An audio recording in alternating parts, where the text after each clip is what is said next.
You are Locked On Hawks POSTCAST, part of Locked On Atlanta on the Locked On Podcast Network. Your team every day. Welcome into the Locked On Hawks POSTCAST, your home for the best Atlanta Hawks talk. It's local insight you can't get anywhere but right here at Locked On. I'm Tanisha Batiste, your host, and alongside me is Deshaun Tate. LinkedIn Jobs helps you find the qualified candidates you want to talk to faster, and they are the sponsor of this Locked On Hawks POSTCAST. Post your job for free at linkedin.com/LockedOnNBA. That's linkedin.com/LockedOnNBA to post your job for free. Terms and conditions apply. And our Locked On Hawks POSTCAST is part of the Locked On Podcast Network, your team every day. So the Hawks played their second game in a row in LA. We'll talk about how the second night didn't quite end up like the first in the and one. And how are we still talking about JC and monster dunks? And JC's no longer here. We'll download on it in Who's Got Next. But first, T and Tate talk about the letdown in LA in the Hawks 136-105 loss to the Lakers. And Tate, you said, why didn't the Hawks get the struggle bus version of the Lakers?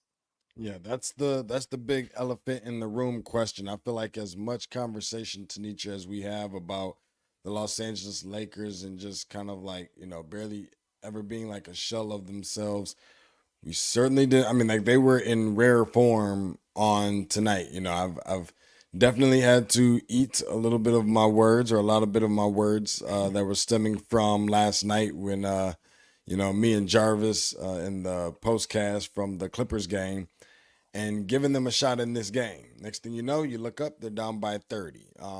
There was definitely some moments of optimism where I just felt like I saw some fight. If you didn't watch the game, then, there's like tonight wasn't a night where it's like they weren't trying. This wasn't they weren't trying night. I think it was just more so about, some of the rest or lack thereof that they were able to get, and obviously been, West Coast road trip and playing some really good teams. And it ain't the worst teams on the West Coast either. So I think some of all those things kind of played a part, and obviously still having some injuries and trying to push some guys back perhaps too soon. I don't know. We could talk about that later, but I'm not totally mad about the performances and what have you. It's just it would be nice to see some of these games spaced out a little bit more when talking about some of the more competitive teams, that they have on their schedule. Yeah, and speaking about spaced out, maybe that was what the Hawks got to take advantage of. So they might not have gotten the struggle bus Lakers tonight, but they got the struggle bus Clippers last night. And it's interesting because ahead of this 5-game road trip, we were talking about how many wins we thought the Hawks might be able to walk away from. And I called the split in LA maybe the opposite way, but I guess I'll still take it because I thought, okay, we know that the Hawks beat the Lakers at home a couple of weeks ago. So I was thinking, okay, that is probably where they're going to get the win versus maybe the Clippers, who they played a close game, but I'm pretty sure I called it Lakers and maybe they could possibly get the Clippers, but I wasn't as confident about them as I was about the Lakers. But seeing as though that Lakers team also had a day of rest that the Hawks did not, that could have played quite a role, because when you look at even, the stats, going back to what the Hawks were able to do defensively against the Clippers, they held them to under 38% shooting from the field and under 31% shooting from three. And I think that's huge. The Hawks out-rebounded them. The Hawks almost doubled them in the assist column, and they had more blocks, and they dominated in points in the paint. So you see some trends there where in a lot of key categories for the Hawks, they executed and dominated. But then you look and you see the flip against the Lakers. The Lakers had field goal percentage of almost 58%. They were almost 58% from the field, almost 42% from three. And they had a little bit of the rebounding edge over the Hawks, but also they were spreading the ball around a little bit more. They did a better job of protecting the ball than the Clippers did last night. And that was certainly critical because the Hawks scored a boatload of points off those turnovers. And I think as well, when you look at the fast break points and points in the paint, that's where the Lakers dominated as well. And those are areas where the Hawks did quite fine also when you go back to their game against the Lakers. So I think that's the kind of thing that kind of played into why this game didn't go as well as we would have thought or expected or maybe even hoped for the Hawks. But I want to go back to something you just said as well, because it was a question that I was thinking about, and we didn't talk about it in pre-production, but we always talk about it. So I'm going to ask you to just share a little bit with our viewers and our listeners your thoughts on effort, because whenever this kind of loss happens to the Hawks, we will call it out if we think it's an effort issue. But you said you don't think that was the case tonight. I don't, because a lot of times, for a perfect example, being careless with the ball. I don't think that's something that we saw on tonight. Obviously, in single-digit turnovers, you have to have numbers similar to that. If you are, realistically talking about having a chance on beating a team like the Lakers, let alone almost any team, with, considering your injury statuses and, X amount of hours behind on time. And just the experience and the superstardom that you have over there in LA. There's very minimal margin for error, but you've got to be dialed in from an effort standpoint, from an energy standpoint, which fearlessness standpoint, all things that we saw and what ultimately catapulted them to being able to get the win against the Clippers on last night. You just kind of got to be confident. You got to be coming in there with a we expect to win mentality. These are all things that I think that we saw. Like, I don't think that they lacked any of those things at all. Right. Obviously, they partially just kind of got beat by a more superior team and a team that was more prepared, and equipped to play a game for 48 minutes than the other team. Many instances like this is where you don't really anticipate who I call Anthony Data Davis. You like that, Tanisha? Do you like that one? Anthony Data Davis. I gotta use that. These are games. These are games where I don't expect to either see Anthony Data Davis or to see LeBron out there, at least for extensive time and things like that. And you for sure don't think that you'll see, have a conversation about this team being a three-headed monster because of what D'Angelo Russell can bring you. A guy who hasn't really been all that consistent, but knowing that if they're going to try to do anything special, make any kind of special run, especially now being late in the season, they have to have production and contribution from him. And that's just something that they happen to get on tonight against, unfortunately, it was because, it happened against the Atlanta Hawks.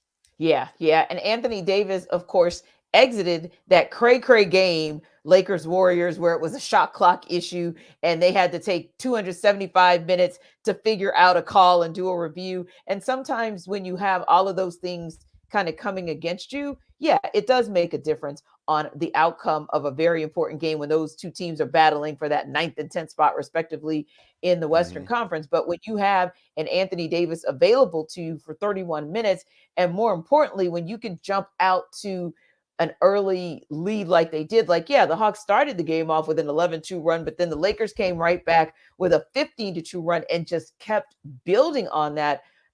I mean, 9 minutes in, the Hawks are looking at a double-digit deficit. That's when okay, this might be a long night, because Anthony Davis is on one, scoring 22 points and 15 rebounds. And then that LeBron James is on one. His double-double was 25 points, 10 dimes. And then, like you said, D'Angelo Russell with a double-double of 27 points and 10 dimes. So it was kind of a bounce-back game for them, because they're in that desperation mode where every game counts, every win counts, because when you start stacking wins against one another, you then start to look at, okay, well, the Hawks, did they beat the Warriors? And then it becomes that kind of down to those tiebreaker situations where you might look at who we both played the Hawks, who beat them. And that could be a tiebreaker situation, in addition to, more importantly, those Western Conference showdowns. I think the last part I'll throw in there is, I can't expect that you'll beat my little nephew's bitty basketball YMCA church league team shooting 22% from three either. And you definitely got to give credit a little bit of some of that to the Lakers, but I think this just trying to get their legs from up under them. This was definitely one of the last teams that you want to be playing on a back-to-back on the West Coast road. Indeed. We'll be right back to talk about whether or not the help the Hawks sent for the front court was maybe helped too soon. We'll talk about that in the And One.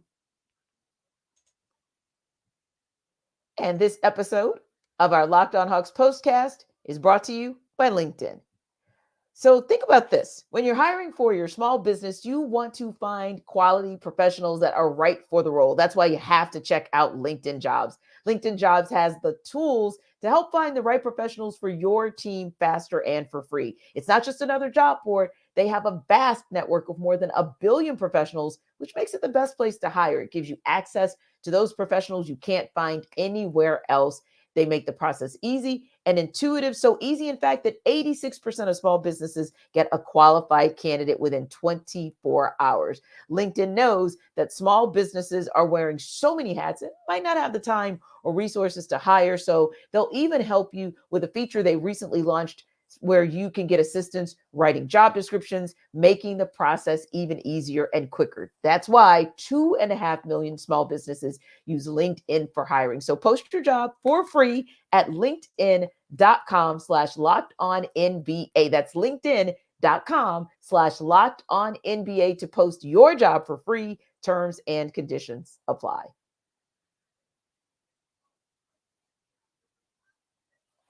So, Deshaun, let's talk about what went down tonight. It was really interesting because it was like a juxtaposition of the front end of the back-to-back where we were on the back end after we saw the Hawks lock down on defense Sunday night to hold the Clippers to just 93 points. It was the polar opposite tonight. The Hawks allowed the Lakers to score 136.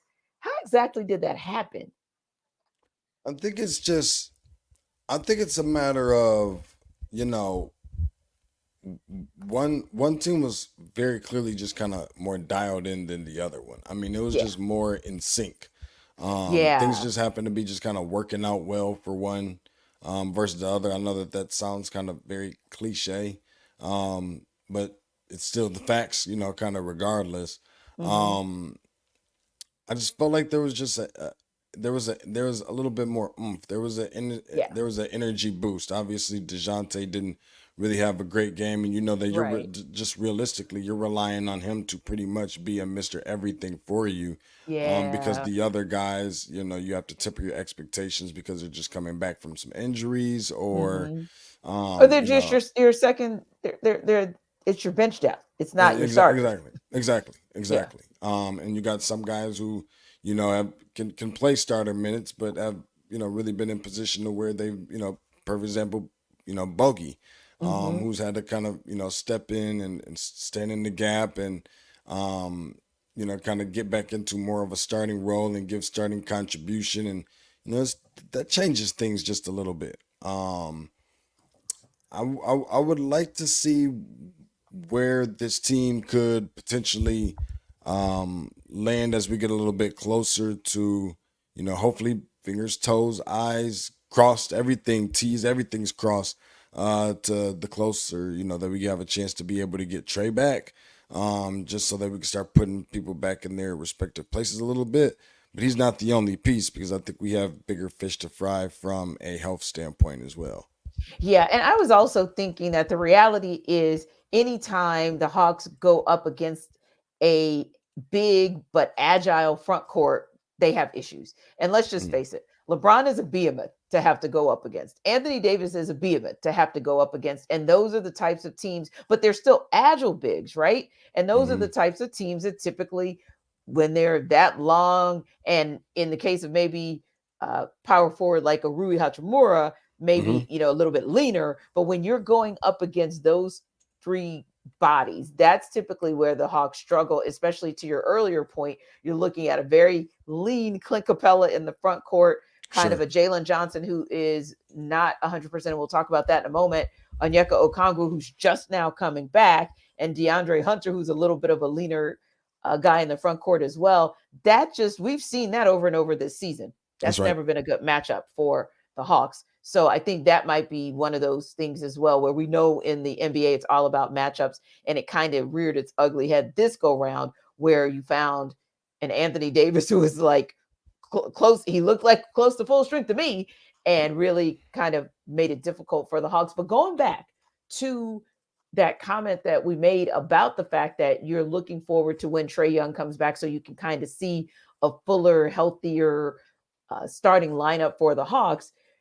for me, a couple games ago when it was announced that Jalen Johnson was available, I can remember thinking like, ooh, I know he is available and can go, but I don't know if I want him to go, because I was really concerned that maybe that was the Hawks bringing him back too soon because, well, you got some front court struggles, right? And so if you can get your best guy, like we always say, he may not be your best player on the team, that may be Trey, but he's still the most valuable player because of everything that he brings in terms of perimeter defense, perimeter offense when he's on, and the same inside. Like his two-way play just really is impressive and necessary for this team. So I got why they brought him back, but it made me nervous about whether it was too soon. And then, of course, with about 5 minutes left in the game and the Lakers clearly in command, Lakers were up by 34 at that point. All of a sudden, it's like, oh God, are the wind being blown out of the sails again? Because Jalen Johnson rolled his ankle. And actually, it's around 6:47 to be exact, but he rolled his ankle only 2 games back after coming back from a sprained ankle. And I don't know about you, Deshaun, but that made me a little bit nervous. Without question. You know, when you have so many of these, it seems like we keep having guys that are going down, and you know, I don't know if we're still hanging on to the fact that that DeAndre Hunter is technically still on a minutes restriction or not. I don't know if that's still a real thing or not. Right. But if in the event that it is, that's just even more reason to have reservations about playing some of these guys. And I mean, obviously, Double O played on tonight as well, and we're not sure if that's being pushed back into return and back into fold, you know, a little bit earlier than not, because we have found a way to put ourselves on that 10 line where we are really close to maybe potentially not even being in at all. So you kind of got to push guys to be active all over again. Right. Never a situation that you really want to be in. But a lot of this ultimately is just coming down to what we have been talking about for I don't know how long. Like no changes were made. Yeah. No trade, not getting anything in return from sending guys away or deciding, you know, not to, you know, utilize the free agency a little bit more in some sort of way. I'm not saying you got to use DeJounte for any of that, but just give me something coming from somewhere. I mean, we're starting Vic Cresci for crying out loud. Right. So it's, I guess in retrospect, it's kind of crazy to think this, but even dating back to games like last night, I'm really surprised to see them playing as well as they are, with the fact that you don't really have anything that you know you're going to be able to rely on, with the exception of DeJounte Murray. Because you don't know who else is going to show up and you don't know who else is going to be available. And that's just kind of been the ongoing thing. So, I guess if I had to find some type of, you know, optimism in there somewhere, I'm not sure that I could see anyone doing as good as the Hawks have been doing considering the circumstances. Yeah, and I do understand that typically speaking in an NBA game, you're probably not going to pull your starters until about that 5-minute mark, even if you know the game is out of hand, because, I mean, 34 points is what the Lakers had on the Hawks at that near 7-minute mark, which is where Jalen hurt his ankle. So I totally get that maybe that was a little bit early, but I'm just saying overall, 2 games ago, I was still nervous that it was too early for him to be back, period. Same. And Onyeka Okongwu coming back, I'm like, okay, 19 minutes is not bad as far as a minutes restriction goes. And he had a nice night, but it did make me a little bit nervous because at the end of the day, this is a Hawks team that is up 4 games on Brooklyn. Brooklyn's probably not going to come back and sneak into the 10th spot. And then the next team behind him is 7 games behind. The Raptors are 7 games behind him. So if we're looking at the Hawks playing, 68 games, so that means 14 games left, those teams are probably not going to catch up with them for that 10th spot. So for me, it was just very difficult to know kind of like why we pushed a little bit more than maybe I would have preferred with Onyeka. And even with Jalen Johnson, it just made me cringe a little bit because certainly you don't want that guy to go down with something that turns into a season-ending injury, because sometimes you know how it goes with an injury. You find yourself overcompensating, and then that ends up causing another injury that we don't want to see. But you want to talk about somebody that felt a little injured in a different way tonight? We're going to download on how John Collins found himself on the wrong side of the rim twice tonight when we get back in Who's Got Next.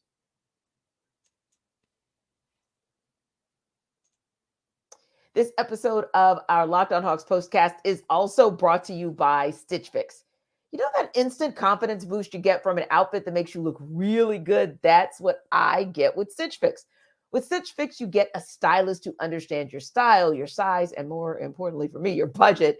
They all do the shopping for you. It's the easiest way to update your wardrobe this season. Easily upgrade with that professional stylist who helps you find new on-trend faves that'll work for you.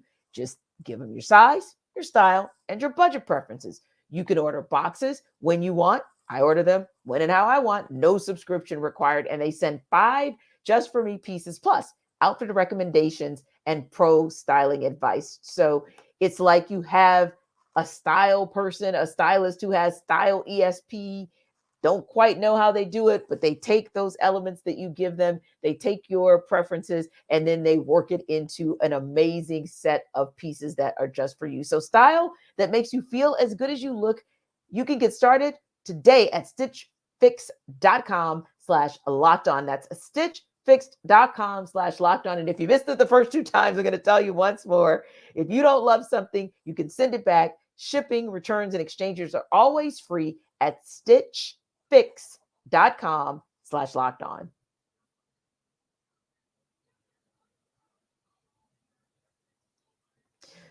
So Tate, John Collins, bless his heart, was on the wrong side of the combo twice tonight. First, his replacement for the Hawks, Jalen Johnson, started the game in fine fashion against the Lakers, posterized Austin Reeves. Unlike maybe any dunk we've seen from Jalen this year, and we've seen a lot this season from him, but right before that, JC himself got posterized by our guy, Anthony Edwards, he of the Atlanta Metro. I know you saw the videos. They're going straight viral. They're turning into memes. Who dunked best? Yeah, this one is gonna sound real biased, but I gotta go with Jalen Johnson on this one. When you're clearing a guy's head, that makes a difference for me. Like maybe not as much having the power and the thunderous, the authority and what have you, but whenever you're jumping over a guy and he's standing straight up and can see the bottom of your shoes. Like for a second there, it was giving. He's about to change he's jumping so high it looks like he could change the light bulb on top of the arena. That hits a little bit different for me. I gotta roll with Jalen on that one. Both really, really, really good dunks. That's gonna go down. I'm gonna be interested to see exactly where one of those 4-letter networks or what have you put them on some of the plays of the night because that's actually going to be one. Usually you'll see one like, oh, this one has to be number 1, and it usually is. But now you got some competition trying to figure out the cipher in between the two. Yeah, and these two are probably even candidates for Dunk of the Year. I don't know what network or what outlet puts that together, but to me, I'm like, they're like 1A and 1B. I'm going to lean the same way you did, but for a slightly different reason. But I'm going to lean with Jalen because it was the after that did it for me, because we both know, covering Jalen Johnson, how he's a really quiet dude, right? Yeah, he just kind of goes to work, kind of lunch pail with it. And we're always talking about showing that dog, showing that edge. Mm-hmm. Oh, Jalen showed some dog. Jalen showed some edge. Afterwards, he was literally kind of standing over him like, yeah, kind of gave it, a little monster pose or whatever. And I was like, Jalen. Yeah. Even though, like I said, I was still a little nervous. Like, please don't hurt yourself. Please don't get injured. Please don't get injured. But ultimately, I love the moxie of it. I love the ego of it. I love the edge of it. And him just basically saying, like, man, in your face, like what? What you got? I liked it. Yeah, I think when seeing him playing as well as he has, and I'm glad that you even brought that up, because playing as well as he has, sometimes he still kind of dials it back a little bit, just kind of being humble about the whole thing. And obviously, in my opinion, unless you've been living under a rock, being the front runner for winning. The most improved player, in the NBA. It's nice to see when it's deserving, for someone to be able to stick their chest out a little bit and show, hey, you know what, I know you see me and I see me too, kind of thing, and I don't think there's nothing wrong with that. You better believe it's going to happen to you if they do it to you. So I think you've been playing well enough this year to be able to have one of those moments. that was a highlight, moment enough to be able to pull such a thing off. So I just hope that we can continue to see more of it in the future. And honestly, Yeah. I'm not having very many questions as to whether we will or won't. Indeed, indeed. And like we said, Ant-Man, straight up 1B. This is a 1A, 1B situation. And we were absolutely here for the Atlanta native doing his thing as well. Now, Deshaun, the Hawks have an opportunity to end this road trip on a high note. They have one more game. That's Thursday night against the Suns. And we have seen them play the Suns well. They beat the Suns this season too. But how do they get a W against the Suns Thursday so that they can wrap this trip on a positive note? First of all, stay healthy. Yeah, I yeah, think all, guys. all of this is impossible without that. I Yeah. think with the injuries and so forth, you're getting some guys that are going to be able to play, but on minutes restrictions and things like that. Mm-hmm.